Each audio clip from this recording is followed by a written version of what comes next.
বাবা খাইতেছে এবং বাবা বিক্রি করতেছে, আমরা হাতে রাতে সবাই ধরছি। এটা তোর না হাতে লো, এই জিনিসটাকে স্বীকার করছো তো? হাতে নেন, হাতে লো। আর কোনদিন খাইবি? খাইবি না?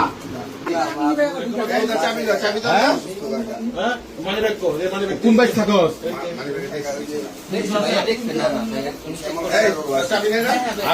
দেখুন তোর এই শপের মধ্যে আর 100টা চেক করো।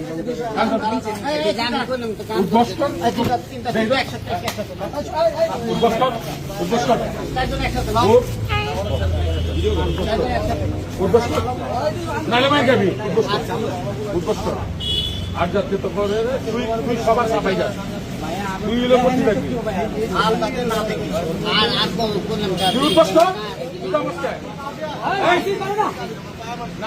কাজী মামা চাপো চাপো।